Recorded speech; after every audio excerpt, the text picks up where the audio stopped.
जय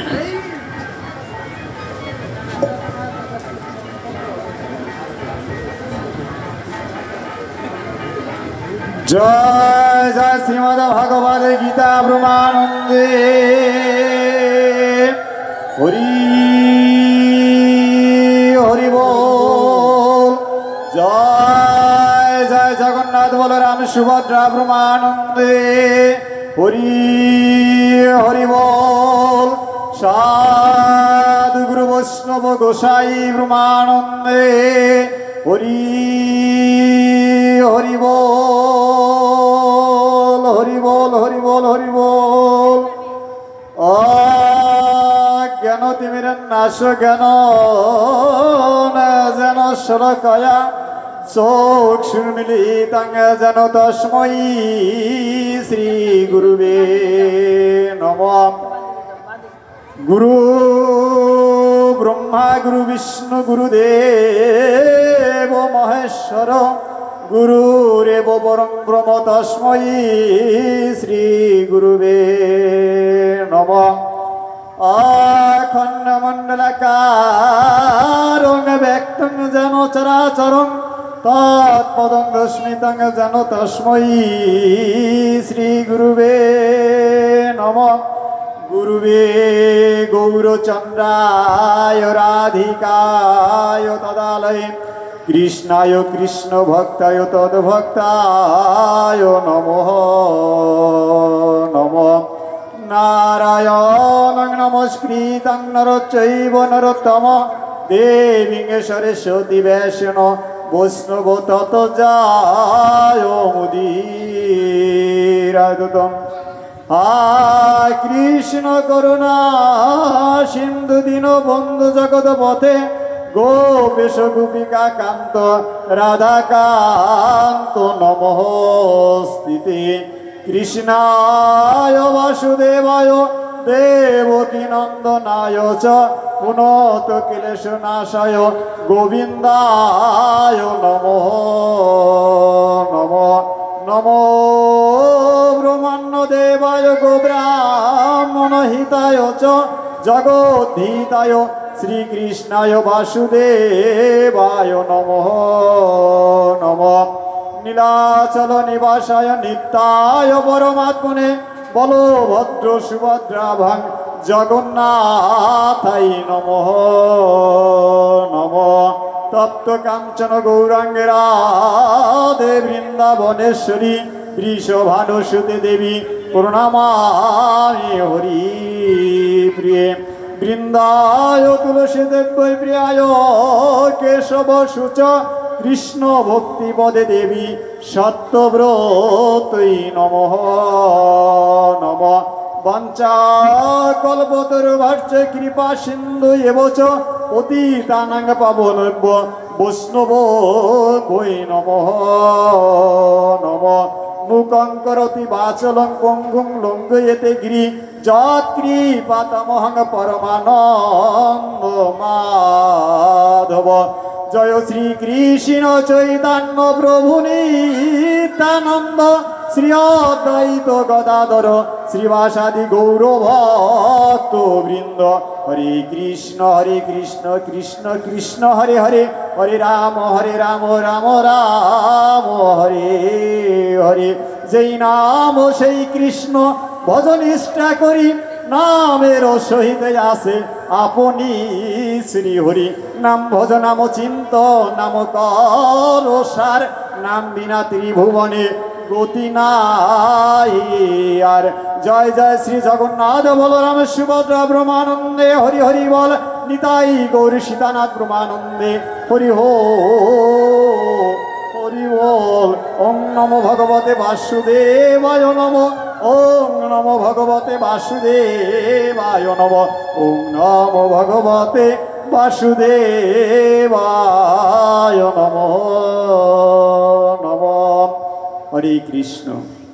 সুধী ভক্তবৃন্দ, আজকের মহতী অনুষ্ঠান আমি প্রথমেই বলবো, কোটি জন্ম যদি সুকৃতি থাকে তবে এই জন্মে এরকম ভগবানের এই অনুষ্ঠান তার ভাগ্যে জন্মায়। ইচ্ছা করলে পরই আমরা ভগবানের এই মহতী অনুষ্ঠানে আমাদের সেই সৌভাগ্য হয় না। পূর্বজন্মে যদি স্বীকৃতি থাকে তবেই এই জন্মে সেই অনুষ্ঠান লাভ করা যায়। আমি আরো বলবো, সেই পূর্বজন্মের স্বীকৃতি যদি কেউ থাকে তবেই এই জগন্নাথের রথযাত্রা উৎসব দর্শন করা যায়, জগন্নাথকে রথের উপরে দর্শন করা যায়। যাই হোক, আমি দিনহীন, আমি আপনাদের কাছে যেভাবে আমাদের উপস্থাপক বৃন্দ যেভাবে বলে গেছে আমি সেভাবে কিছুই না। আমি আপনাদের সন্তানের মতো, ছোট ভাইয়ের মতো আজকের এখানে আলোচনায় করার মতো সেই সৌভাগ্য এরকম আমি এমন কিছুই করিনি, আর এমন কিছু আমার জানাও নেই। তারপরও আপনাদের সাধুগুরু বৈষ্ণবদের কৃপা বলে, জগন্নাথের কৃপা বলে আজকের এই ব্যাসাসনে আমি বসতে পারছি। এটা কিন্তু আমার ইচ্ছায় না, আপনাদের কৃপায়। আমার ভগবানও বলছে ভক্তাধীনে ভগবান, ভক্তের ইচ্ছায় সমস্ত কিছু হয়। তাই আপনাদের মতো সাধুগুরু বৈষ্ণবদের কৃপা হয়েছে বিদায় তাই আমি এখানে এবং আমি সেই সাথে আরো বলবো, আমার প্রথমত যদি এটাও বলতে যাই তবে সেটাই আমার প্রথমত বলতে হবে। আমি যে এই ব্যাসাসনে বসেছি, আজকের আমার এই মাউথপিস সামনে নিয়ে আপনাদের সম্মুখে বসেছি, তার পূর্ব কীর্তি হয়েছে আমার। প্রথমত আমি বলবো জগন্নাথ, আর শুধু জগন্নাথই সে বিরাজ করে মানুষের রূপে, আর সেই মানুষ হয়েছেন সেই পরম মানুষ। হ্যাঁ, অনুকূল ঠাকুরের একটা কীর্তনে বেদ হয়েছে, এই মানুষে সেই মানুষে কবু ভেদ নয়, গুরু কৃষ্ণ একই আত্মা জেনে রেখো ভাই।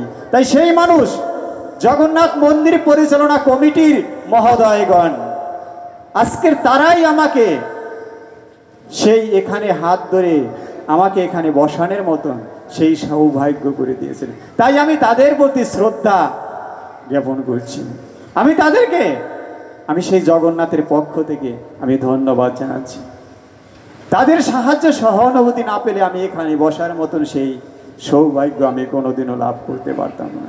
তাই আমি সেই প্রথমেতে সেই জগন্নাথ মন্দির পরিচালনা কমিটির সদস্যবৃন্দ, সভাপতি যারা আছেন সবাইকে আমি সেই জগন্নাথের পক্ষ থেকে আমি সেই ধন্যবাদ জানাচ্ছি এবং তাদেরকে ভগবানের পক্ষ থেকে বলছি তারা যেন সদা সবসময় জন্ম জন্মান্তরে যেন এভাবেই জগন্নাথের সেবা করে যেন তারা যেতে পারে। তারা যেন অন্তিমে সেই ভগবানের চরণে, ভগবান জগন্নাথের চরণেই তারা সমর্পিত হয়। সেই পুরুষোত্তম ধাম ক্ষেত্রেই যেন তাদের পরবর্তীতে যদি কোনোদিন জন্ম হয়, সেখানেই যদি এই পৃথিবীতে আসে তাদেরকে পাঠায়, তবে আমি ভগবান জগন্নাথের কাছে এটাই বলবো, হে প্রভু জগন্নাথ, আজকের যাদের কারণে আমি এখানে বসেছি তাদেরকে তোমার যদি এই পৃথিবীতে সৃষ্টি করতে হয় তবে তোমার সেই পুরুষোত্তম ক্ষেত্রে, সেই পুরে ধামে, সেই তোমার জগন্নাথ ধামে তাদেরকে জন্ম দিও হে প্রভু গো।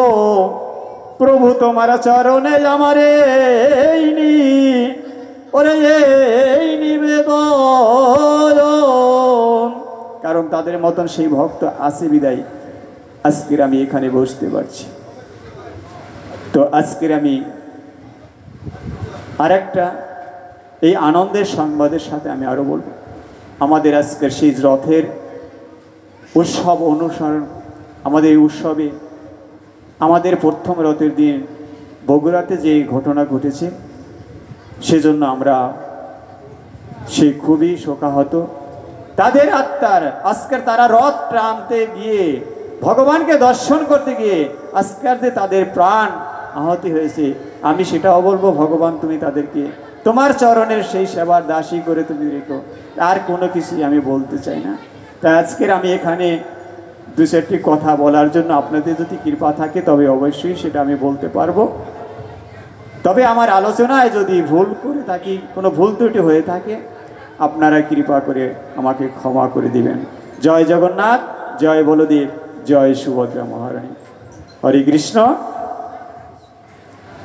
আজকের আমরা ভগবান শ্রী জগন্নাথের কথা বলার জন্য, ভগবানের গুণকীর্তন করার মতো সেই শক্তি সাহস আমার মতন এই অধমের নেই। আমি জানি না, আমি এখনো পর্যন্ত বুঝতে পারছি না যে আমি কি গুণকীর্তন আমি করব, সেটা কি আমার ভাগ্যে হবে কি না আমি সেটা জানি না। আজকের আমি বলবো ভগবানের যে এখানে আমরা এসেছি, আমরা ভগবানের মহাপ্রসাদ এবং রূপ, ভগবানের যে আজকের ভগবান জগন্নাথের যে রূপ খান, আমরা অনেকেই ভগবান জগন্নাথকে দেখি এখনো, কিন্তু আমরা অনেকে জানি না। অনেকে যদি অদ্ভুত এই বিগ্রহটা দেখায়, এখনো অনেক মানুষ আছে, তবে সে মনে করে এটা জানি কিসের ছবি। আপনাদের চোখে সেটা ধরা পড়ছে কিনা জানি না, কিন্তু আমি এখনো জগন্নাথকে যারা পুরো সেই দর্শন, তাদের মহিমা কীর্তন যারা না শুনছে, তারা এখনো পর্যন্ত জানে না যে এটা কে। এবং আমরা অনেকেই জানি, আমরা অনেক কিছুই শুনেছি ভগবানের এই রূপটা কেন, বলে কেমন রূপ, যে বলে এই রূপটা তো কোনো এই ভগবানের কোনো হাত নেই, পা নেই, এবং এই মস্তকটাও সেটা স্বয়ং সম্পূর্ণভাবে বোঝা যাচ্ছে না। তবে এটাকে আমরা শোনার এবং শাস্ত্রজ্ঞদের মুখে ভাগবত থেকে যতটুকু শুনেছি, কিন্তু সেটা কি শুনেছি যে রাজা ইন্দ্রনন্দ কি করেছে, তাকে একটা বলছে যে 21 দিনের আগে দরজাটা খোলা হয়েছে বিদায় এই জন্য ভগবানের মূর্তিটা সম্পূর্ণ হয় নাই, এই জন্য তার এইভাবে মূর্তিটা। কিন্তু আসলে কি এটাই ঠিক? কিন্তু এটাই ঠিক না। তাহলে কি ভগবানের এই রূপ এই কলির যুগে আমরা যে দর্শন করতে পারছি, আমরা কিভাবে দর্শন করতে পারছি, কার মাধ্যমে দর্শন করতে পারছি? আমরা ভগবান জগন্নাথের এই রূপ সর্বপ্রথম দর্শন করে মুনি শ্রেষ্ঠ সেই নারদ মুনি। হ্যাঁ, কখন? সে দাপর যুগে আমার ভগবান শ্রীকৃষ্ণ বৃন্দাবন ধাম পরিত্যাগ করত। উনি যখন সেই মথুরাতে চলে গেছেন, আর সেখানে গিয়া ওনার বৃন্দাবন থেকে উনি যখন সেই মথুরাতে চলে গেছেন, উনি সেখানে গিয়া মথুরাতে কংসকে বধ করে ওখান থেকে উনি চলে যায় দ্বারকায়। মথুরার রাজধানী হয়েছে দ্বারকাতে।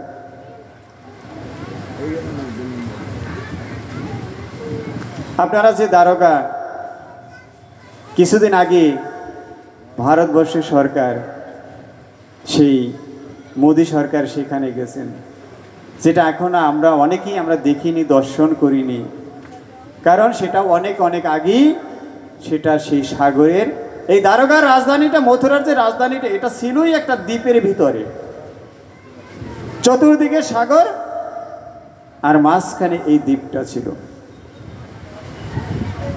আর সেখানেই আবার সেটা বিলীন হয়ে গেছে, যার কারণে আমাদের সেই রাজধানী, আমাদের সেই সৌভাগ্য হয়নি, আমরা দর্শন করতে পারিনি। কিন্তু আমার ভগবান জগন্নাথ, ভগবান শ্রীকৃষ্ণ দ্বারকাতে গিয়া ওনার বহু লীলা বিলাস সেখানে করেছেন।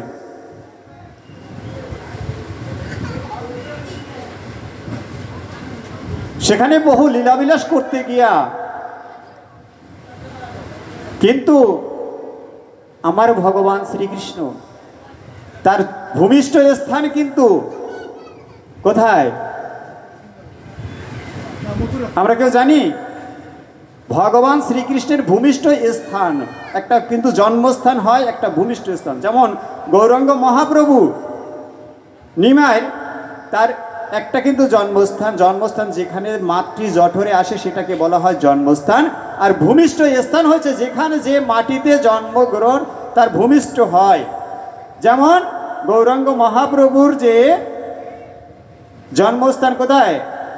সেই শ্রীহট্টে, ঢাকা দক্ষিণ সেই শ্রীহট্টে, সেখানে গৌরাঙ্গ মহাপ্রভুর সেখানে জন্মস্থান।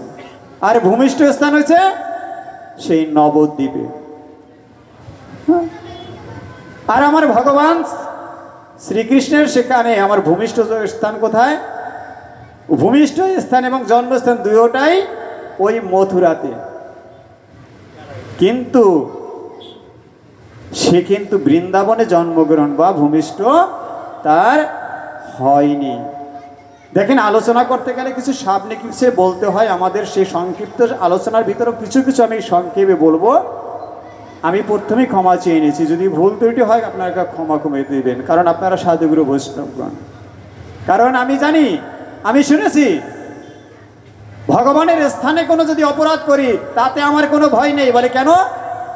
বলে নরোত্তম দাস ঠাকুর মশাই বলছে, হরি স্থানে অপরাধে তব হরি নাম, আর বৈষ্ণব স্থানে অপরাধে নাইক এরান। তাই আপনাদের স্থানে যদি আমি কোনো এই কথা বলে আমার কর্কশ ভাষার আলোচনা করতে গিয়ে যদি আপনাদের কমল সেই হৃদয়ে যদি কোনো আঘাত দিয়ে থাকি বা ভুল করে থাকি, আপনারা এতটুকু কষ্ট পেলে আমাকে ক্ষমা করে দিবেন।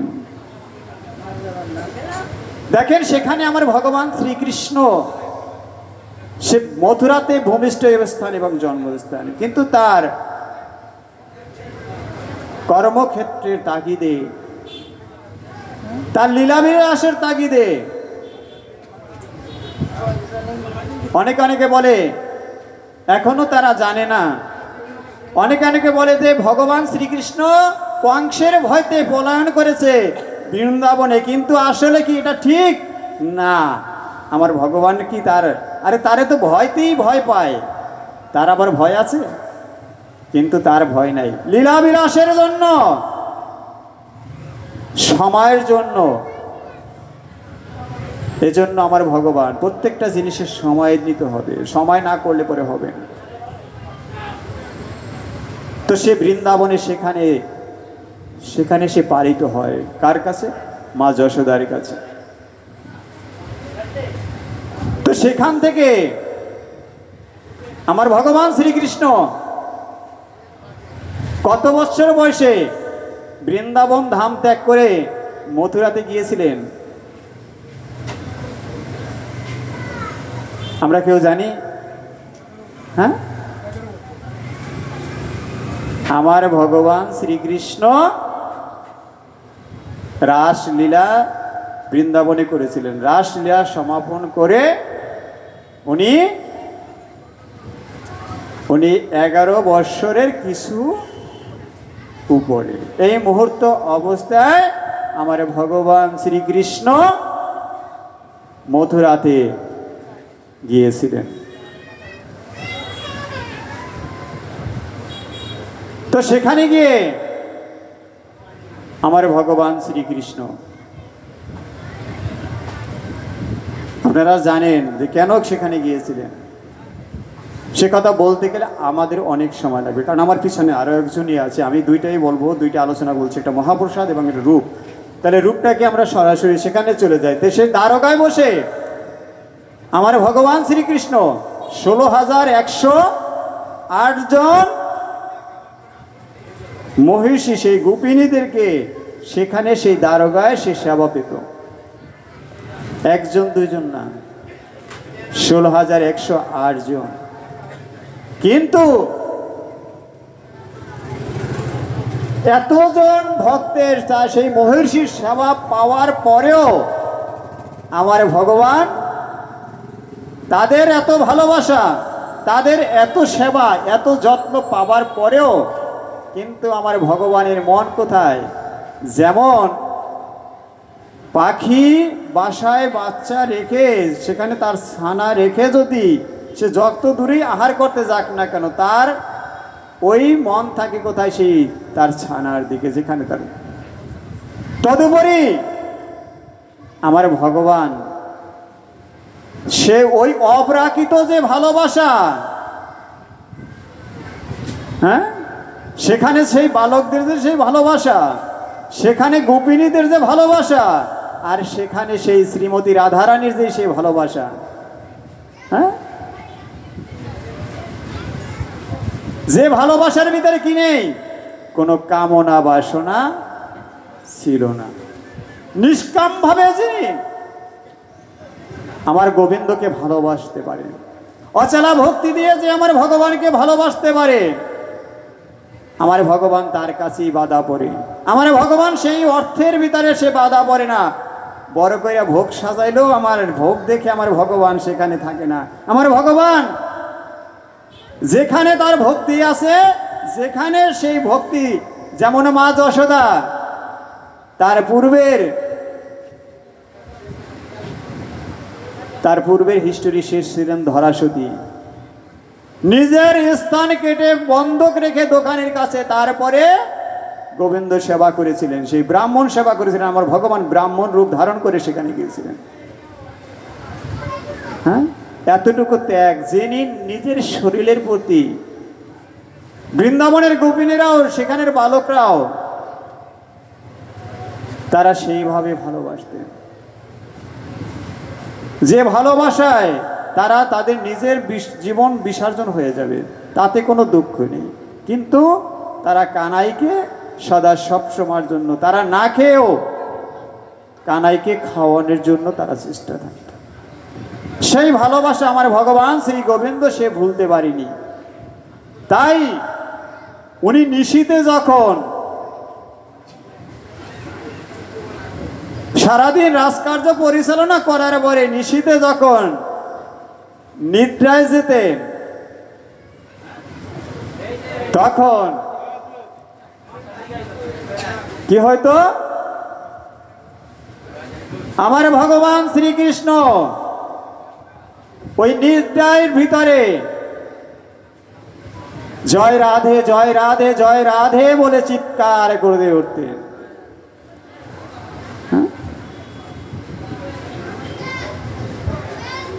এভাবে চিৎকার করে উঠতেন, কিন্তু তার পাশে কে থাকতেন?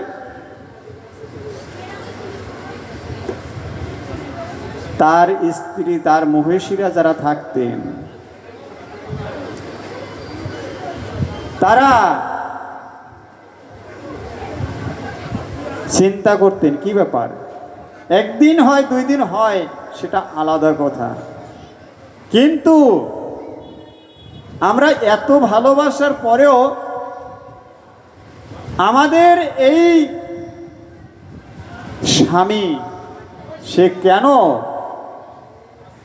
এই জয় রাধে শ্রী রাধে বলে চিৎকার করে ওঠে?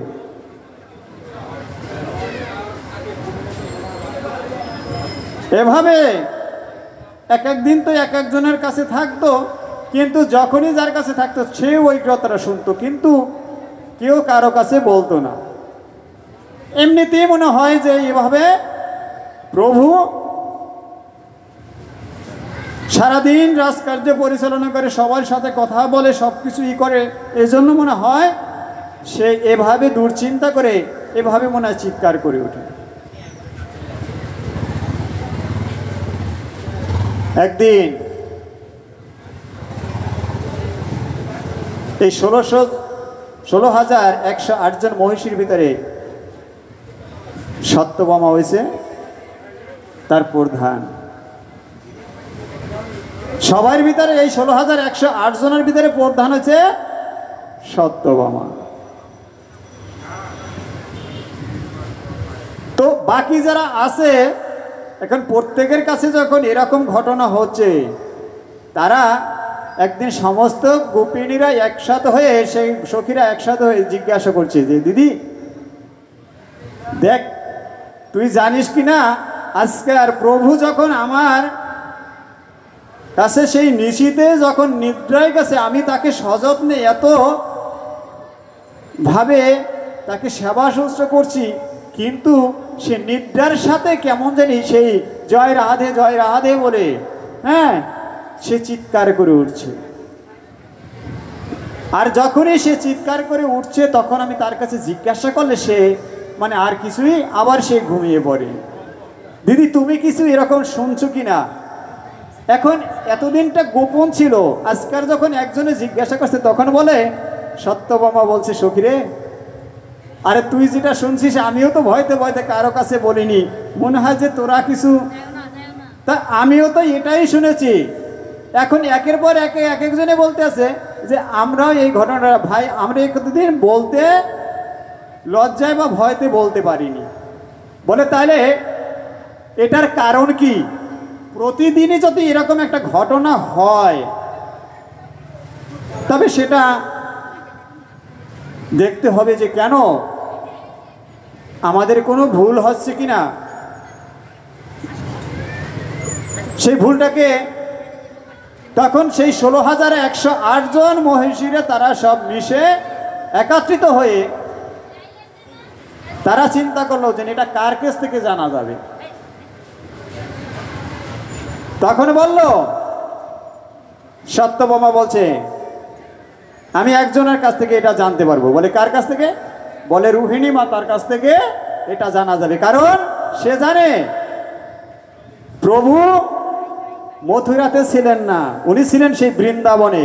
এটা হয়তো সেই বৃন্দাবনের কোনো স্মৃতি উনি মনে করে উনি এভাবে করছেন। বলে তাহলে ঠিক আছে দিদি, তবে রোহিণী মাতার কাছে তো আমরা যেতে পারবো না, তুমি বড় তাই তুমি যাবে, আমরা তোমার সাথে থাকবো। বলে ঠিক আছে। সমস্ত এই 16,108 জন মহিষীরা তারা সবাই মিশে কি করলেন, যেমন আমাদের জগন্নাথ মন্দির পরিচালনা কমিটির মহিলাদের এখন বর্তমানে একটা দায়িত্ব পেয়েছে সহসভাপতি সঞ্জিতা মাতার কাছে। বাস এখানে তার সঙ্গী আরো যে মহিলা সদস্যরা আছে তারা যদি কোনো কিছু জিজ্ঞাসা করে তার কাছে চলে যায়। হ্যাঁ, সবার বলতাম এখানে আরো জগন্নাথ মন্দির মহিলা কমিটির আরো একটা তাদের শক্তি বেড়েছে, কারণ মহিলাদের ভিতরে একটা সভাপতি পেয়েছে। তো এরকম রোহিণী মাতাও বলছে ঠিক আছে। সমস্ত সখীরা মিলে কি করলেন, রোহিণী মাতার কাছে ভয় ভয় ভয় ভয় তারা গেছেন। সত্যভামাও যদিও সে বড়, তারপরও রোহিণী মাতার কাছে সে গুরুজন ব্যক্তি, তার কাছে ইচ্ছা করলেই তো ভাইয়া এভাবে কিছু জিজ্ঞাসা করা যাবে না।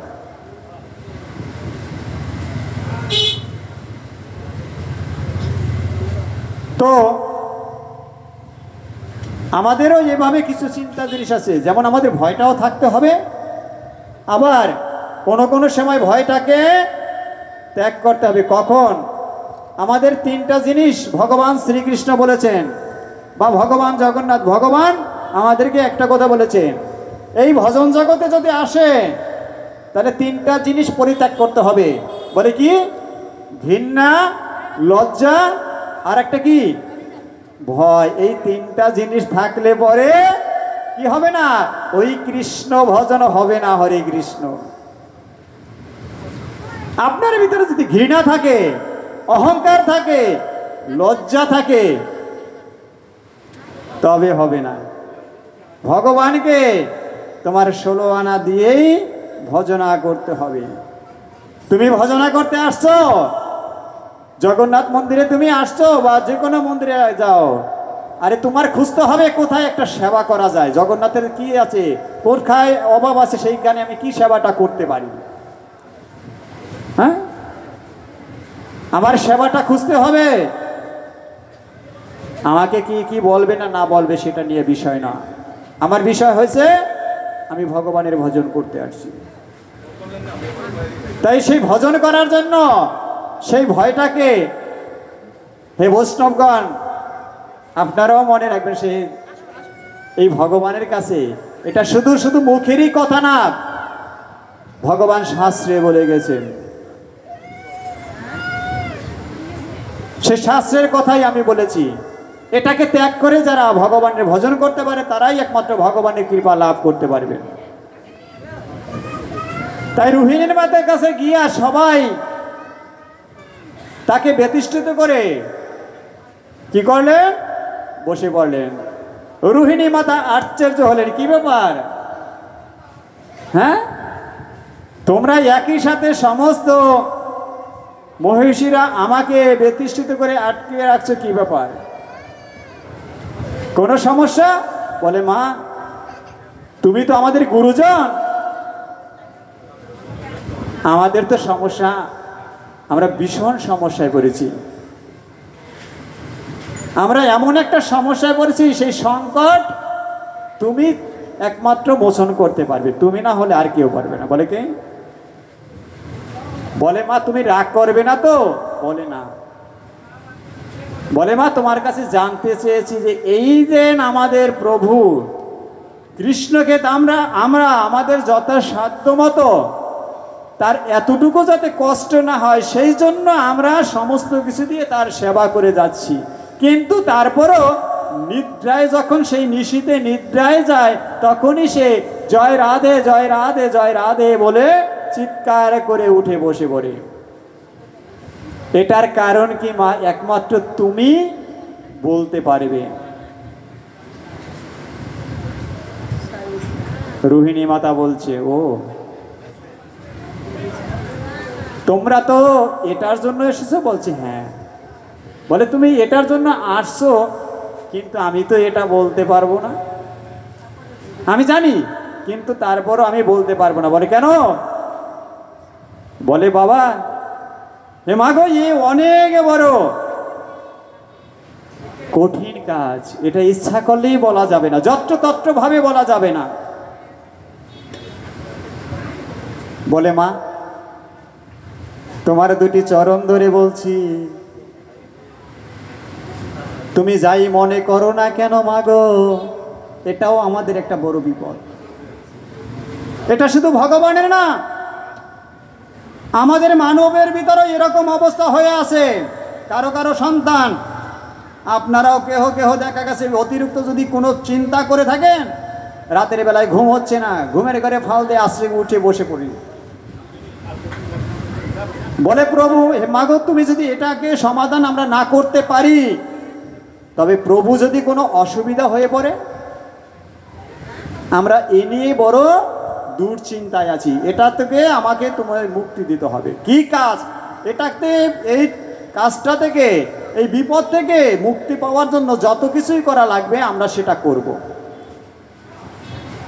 আমাদের সমস্ত কিছু দিয়ে আমরা সেটা করব। বলে, দেখো কাজটা অনেক কঠিন, কিন্তু আবার সহজও আছে।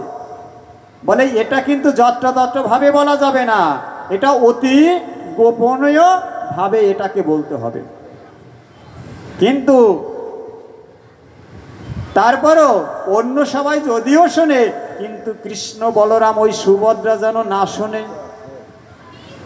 এমনও নির্জন স্থানে বসে তোমাদের কাছে এই গোপনীয় কথা তোমাকে বলতে হবে। যদি ওরা শোনে তবে অনেকে বড় সর্বনাশ হয়ে যাবে। বলে, মা তাদের শোনার জন্য তো সে নীরব নির্জন জায়গা আমরা বের করব। কিভাবে তারা না শোনে, তারাই তো যদি সমস্যা হয়ে থাকে, আমরা তাদেরকে কিভাবে আড়াল করে আমাদের কথাটা শুনতে পারি সেটার ব্যবস্থা আমরা করব। বলে, তোমরা যদি সেটা পারো তবেই আমি তোমাদের কাছে সেই গোপনীয় বিষয়বস্তু সম্পর্কে আমি তোমাদের কাছে বলতে পারব। বলে, আচ্ছা। বলে, মা তাহলে কাজ করো, আগামী দিনই যখন কৃষ্ণ বলরাম ওই রাজসভায় তারা রাজকার্য পরিচালনা করতে যাবে, এই সময়টাই আমাদের ভালোর জন্য। বলে, সুভদ্রা কৃষ্ণ বলরাম না হয় সেই রাজকার্য পরিচালনা করতে গিয়েছে, কিন্তু সুভদ্রা ও তো মেয়ে, ও তো ঘরে থাকবে। বলে মা ওর ব্যবস্থাটাও আমরা করব, ওর ব্যবস্থাটাও আমরা করব। বলে ঠিক আছে, তোমরা যদি সেটা করতে পারো তোমরা সেটা করে আমার কাছে এসো, আমি তোমাদেরকে বলে দেব। যখন এই কথা বলেছে আমার ভগবান, পরের দিন সকালবেলা আমার ভগবান শ্রীকৃষ্ণ দাদা বলরামকে নিয়ে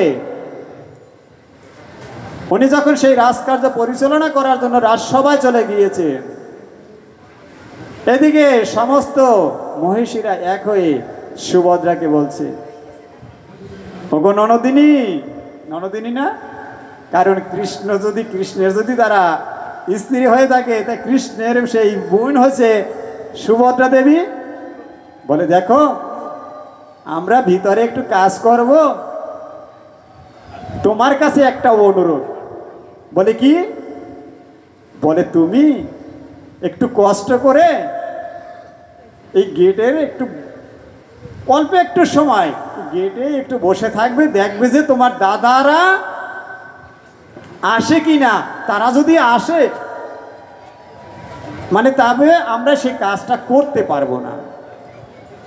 হ্যাঁ, তুমি একটু কষ্ট করে তোমার কাছে আমরা মিনতি করি, গেটের সামনে তোমরা থাকবে, আমরা কাজটা করব। এভাবে তাকে ভুলিয়ে ভালিয়ে এভাবে সুন্দর করে ননদিনীকে ওই গেটের পরিধার হিসাবে, সেখানে পাহারাদার হিসাবে রেখেছে। বলে যদি আসে তুমি আমাদেরকে একটু ইঙ্গিত দিও। এখন চিন্তা করে ননদিনীও ভাবলো যে যাক,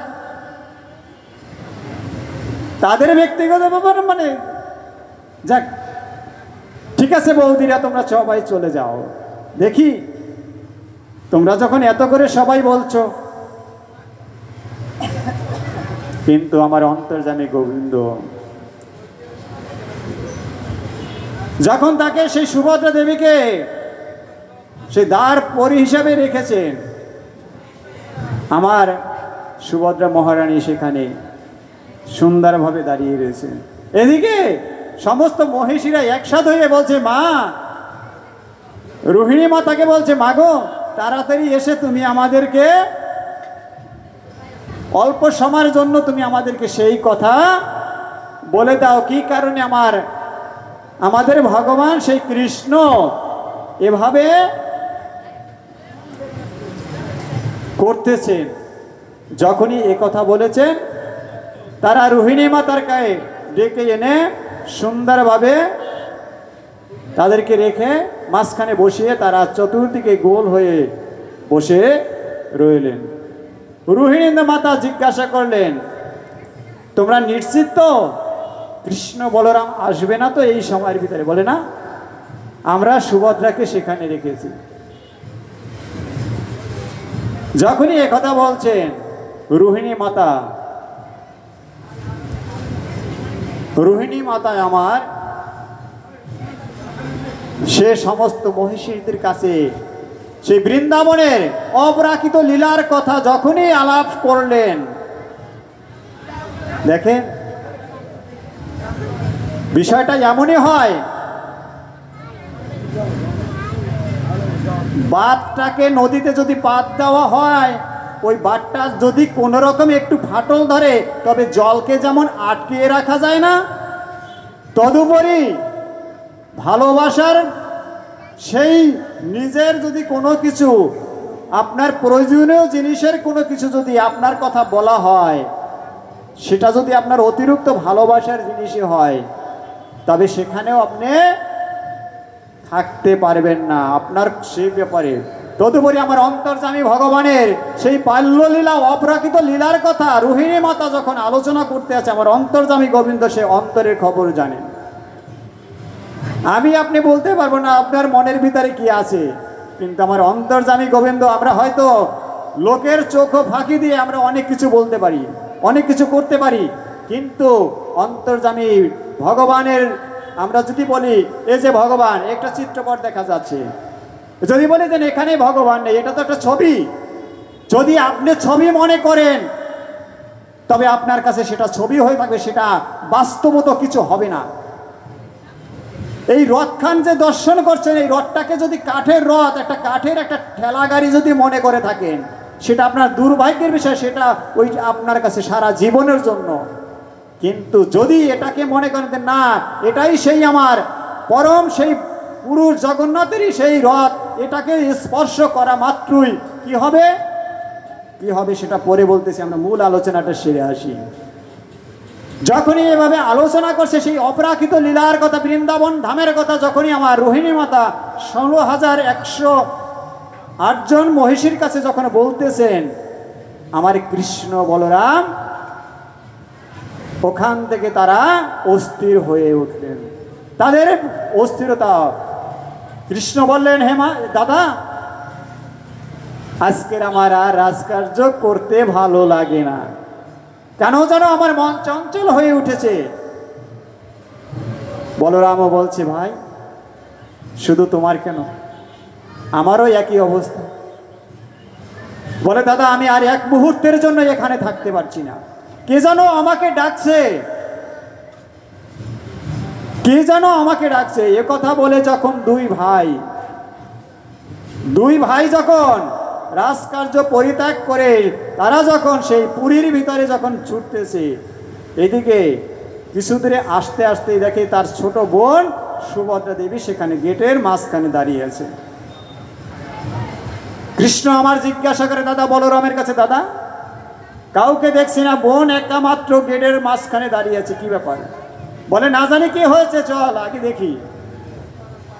দুই ভাই এসে তারা এমনভাবে দৌড়ে আসছে, তারা অস্থিরতা তাদের ভিতরে ছুটে এসে দুই ভাই কি করলেন, কৃষ্ণ এবং বলরাম দুইজনার বোনকে মাঝখানে রেখে, যেভাবে মনে করেন আপনারা দেখেন যে বলরাম সেই সুভদ্রা মহারানী মাঝখানে বসা আছে, হয়তো এটা কেহ ভাবতে পারে এটা মনে হয় সে একটু ছোট বিদায় তাই তাকে রাখা হয়েছে, কিন্তু না, মূলত বিষয় এটাই, সে শ্রদ্ধার পাত্র বা স্নেহের পাত্র ছোট বোন, তাকে ওইভাবেই তারা এই রূপটা যে প্রথমত সেই দাপর যুগে সৃষ্টি হয়েছে, সেই রূপটাই যেভাবে তারা দাঁড়িয়েছিল সেইভাবেই কিন্তু আমাদের এই বেদির উপরে আমার ভগবান এই জগন্নাথকে আমরা এইভাবে আমরা এখানে দর্শন করতেছি। তো যখন আমার বলরাম এবং কৃষ্ণ তারা দুই ভাই দুই পাশে দাঁড়িয়ে গেলেন,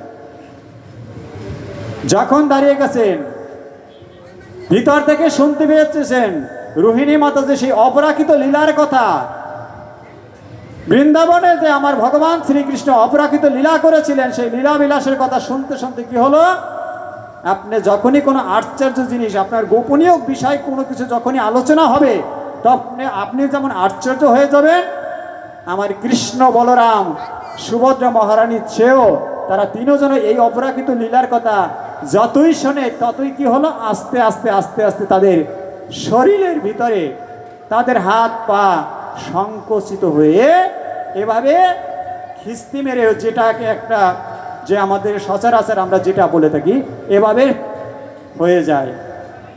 যখনই এভাবে তাদের হাত পা সংকুচিত হয়ে তাদের ভিতরে, তাদের দেহের ভিতরে যখন শরীরের ভিতরে ঢুকে যায়, বড় বড় চক্ষু হয়ে যায়, এই যে তাদের যে চেহারাটা সেটাও এরকম বিকৃত অবস্থায় হয়ে যায়। কেন? ওই অপরাকৃত লীলা, বৃন্দাবন ধামে যে আমার ভগবান শ্রীকৃষ্ণ যে লীলা প্রকাশ করেছিলেন, সেই লীলার কথা আস্বাদন করতে করতে তাদের এমন অবস্থা হয়। যখনই এই অবস্থায় তারা তিন ভাই বোন দাঁড়িয়ে আছে, শুধু সেখানে তিন ভাই বোনই না, জগন্নাথের সামনে দেখবেন জগন্নাথের হাতে থাকে কি, সুদর্শন চক্রটা, ভগবান শ্রীকৃষ্ণের হাতে সুদর্শন চক্রটা। এই চক্র সেই অপরাকৃত লীলার কথা শ্রবণ করছে। জগন্নাথের সামনে দেখবেন একটা লাঠি এভাবে দাঁড়ানো আছে, এটা হয়েছে সুদর্শন চক্র। এই চক্রটাও পর্যন্ত ভগবানের সেই অপরাকৃত লীলার কথা শুনে এটাও লম্বা হয়ে ওই তিন ভাই বোনের সম্মুখে পড়ে থাকে, শাস্ত্রে প্রমাণ দেওয়া আছে। শুধু তিন ভাই বোনই না, এই সুদর্শন চক্রটাও লম্বা হয়ে 3 ভাই বোনের সামনে এভাবে পড়ে যায়। কিন্তু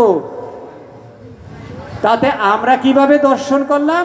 বলে আমরা কিভাবে দর্শন করলাম? অঘটন ঘটনকারী সেই আমার নারদ মুনি সেখানেই উপস্থিত হয়ে গেলেন। কোথায়? যেখানে এই অপ্রাকৃত লীলা, আমার ভগবান জগন্নাথের প্রথমত লীলা এই রূপ ধারণ করে দাঁড়িয়েছেন। কোথায়? সেই দ্বারকাতে। হ্যাঁ, আমার নারদ মুনি বিনা বাজিতে বাজিতে সেখানেই উপস্থিত হলে নারদ মুনি আশ্চর্য এই রূপ দর্শন করলেন। সর্বপ্রথম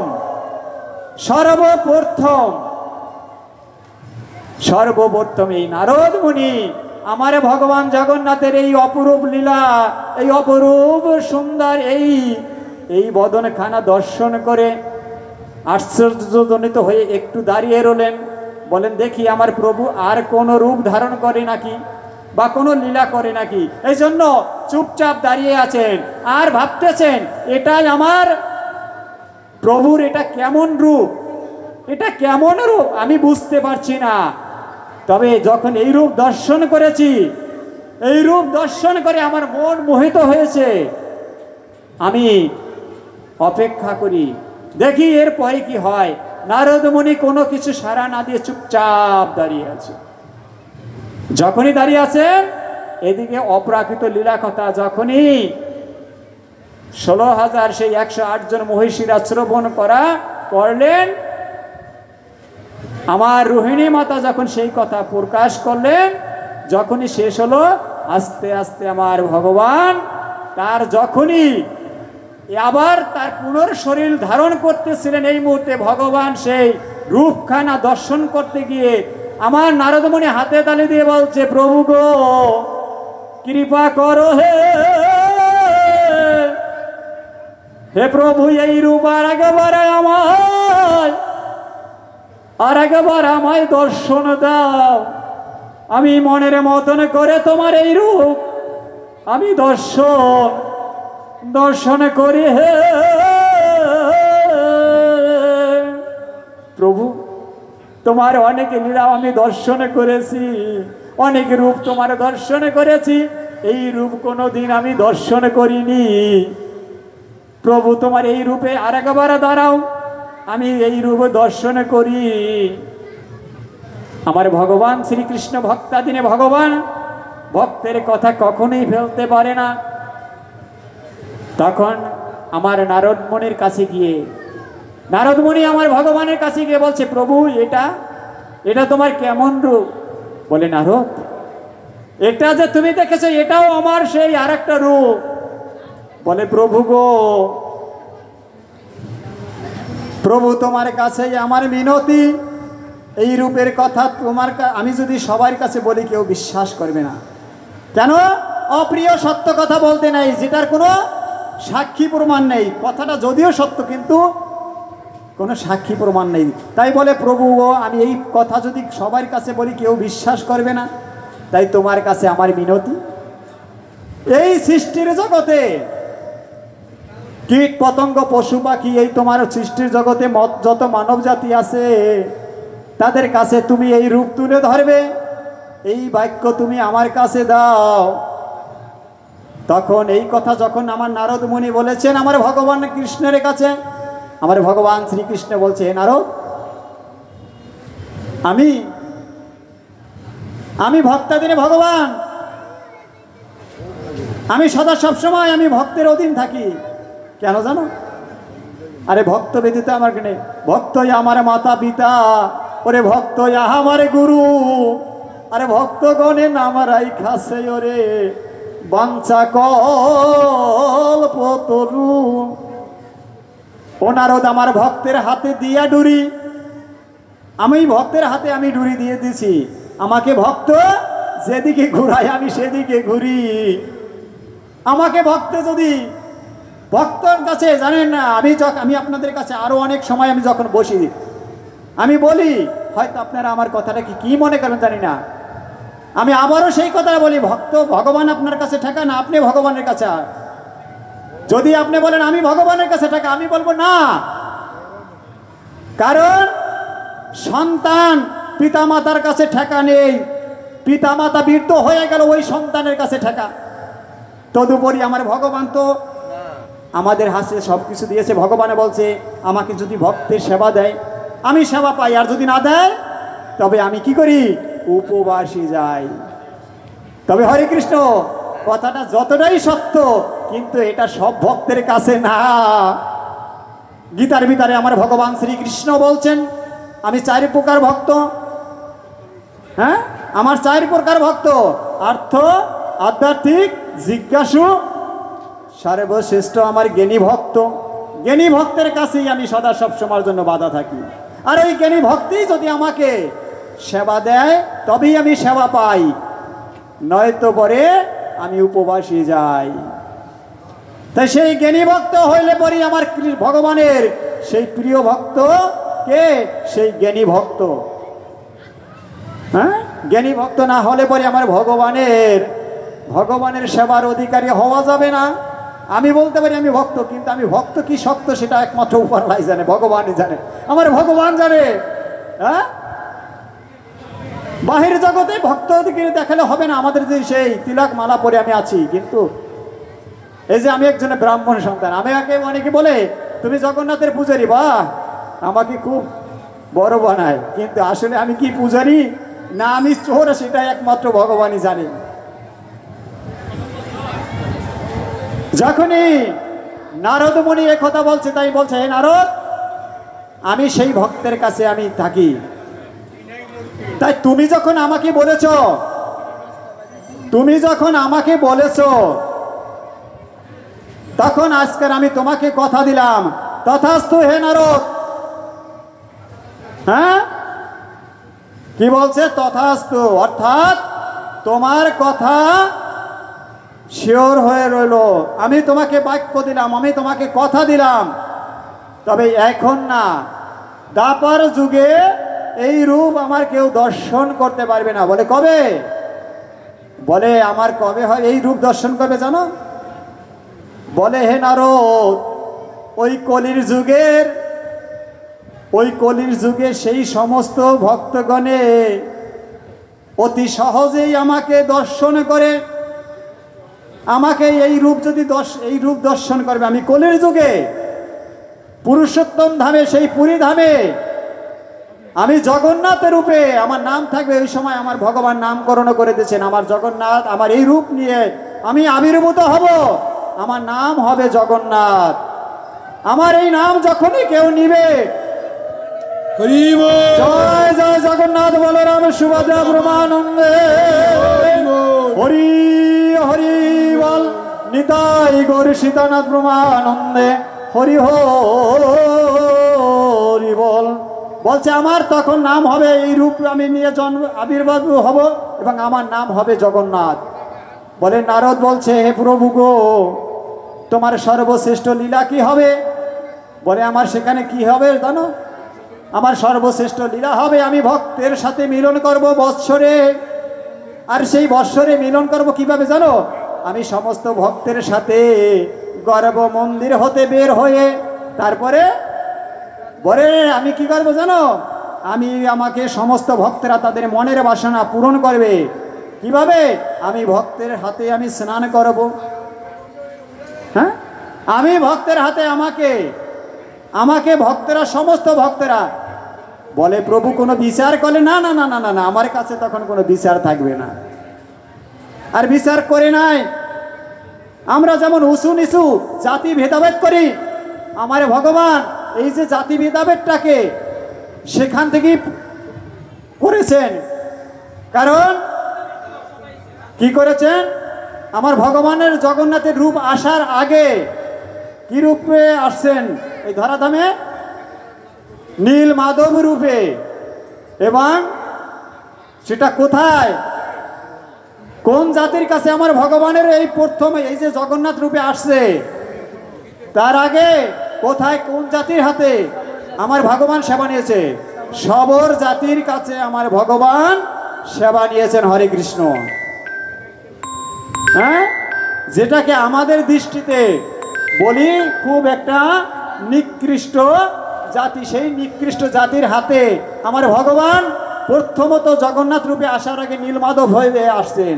আর নীলমাধব হয়েই সেখানেই দেখাইছে আমি কোনো, তোমরা হে জীব তোমরা উঁচু নিচু জাতি ভেদাভেদ করো না, আমার কাছে এখানে কোনো জাতি ভেদাভেদ থাকবে না, আমার কাছে এখানে কোনো নারী পুরুষ থাকবে না, কোনো জাতি ভেদাভেদ থাকবে না। এখানে যারা আসবে আমাকে দর্শন মাত্র, যেমন আগুনে কাঁচা ভিজা কোনো কিছুই মানে না, তদুপরি কি আমার এই রূপ দর্শন করবে আর মুখে কি করবে, জয় জগন্নাথ ধ্বনি করবে। তবে কি হবে, সমস্ত পাপ নিঃশেষ হয়ে যাবে। জয় জগন্নাথ। হ্যাঁ, তারপরে কি হবে আরো জানো, স্নানের পরে আমাকে যদি ওই রথের উপরে আমি মাসির বাড়িতে যাব, সমস্ত ভক্তগণ আমাকে ওই রথের উপরে দর্শন করবে। হে নারদ জানো, আমাকে যদি কোনো মহা পাপীও যদি হয়ে থাকেন, ওই রথের উপরে যদি আমাকে দর্শন করে, তার ভক্তি চিত্ত মনে যদি আমাকে একনিষ্ঠ বিশ্বাসের সহিত মহাকুষ্ঠ বেদীও নিয়ে যদি আমাকে রথের উপরে দর্শন করে, তবে কি হবে, ওই ব্যক্তি মৃত্যুর পরে সেই আমাকেই প্রাপ্তি হবে। জয় জয় জগন্নাথ বলরাম হরি হরি বল, হরি বল। এবং আমার এখানে যেটা বলছিলাম, আমার সময় শেষ অবস্থায় আমি মহাপ্রসাদের কথা বলবো। সেই মহাপ্রসাদটা কি হয়েছে একটু সংক্ষিপ্ত আকারে। আজকাল যেন এখানে মহাপ্রসাদ বিতরণ করা হচ্ছে, এই মহাপ্রসাদ আজকাল যদি এখানে যারা নারদ এই রথের ভিতরে যে মহাপ্রসাদ যখন বিলানো হবে, মাটির সাথে যদি মিশেও যায়, সমস্ত ভক্তেরা পারিয়ে গেছে, মাটিতে মিশে গেছে, ভক্তি সহকারে যদি ওই প্রসাদ কেউ উঠাইয়া সেই আমার নাম স্মরণ করে আমার প্রসাদ গ্রহণ করে, সে যদি গ্রহণ করে তার মহা বেদি থাকলো সমস্ত বেদি থেকে মুক্তি পাবে। হরে কৃষ্ণ, অন্তিমে আমাকেই লাভ করবে। এই কথা বলে আমি আর পারলাম না, সামনে আমার মহাপ্রসাদের যে বিশাল আলোচনা, আমি সে সামনে যেতে পারলাম না। আমার পরবর্তীতে আপনারা জানেন আর একজন সেই আমার তো সেই অভিজ্ঞ আলোচনা ব্যক্তি দ্বারা আছেন, সে ভগবানের লীলা কথা বলবে, আপনারা সবাই আস্বাদন করবেন। আমি আপনাদের কাছ থেকে আজকের মতো বিদায় নিয়েছি। আমার আলোচনায় যদি আপনারা কেউ ভুল ত্রুটি হয়ে থাকে, আমি আপনাদের শ্রীচরণে, আপনারা সাধুগুরু বৈষ্ণবরা এখানে উপস্থিত হয়ে আছেন, আমি আপনাদের কাছে আমি আবারও ক্ষমা চেয়েছি। আমি কোনো ভুল ত্রুটি করে থাকলে, আমার আলোচনায় যদি কোনো ভুল ত্রুটি হয়ে থাকে, কৃপা করে আমাকে ক্ষমা করে দিবেন। জয় জয় জগন্নাথ বলরাম সুভদ্রা ব্রহ্মানন্দে হরি হরি বল। নিতাই গৌর সীতানাথ ব্রহ্মানন্দে হরি হরি বল, হরি বল, হরি বল, হরি বল। হরে কৃষ্ণ।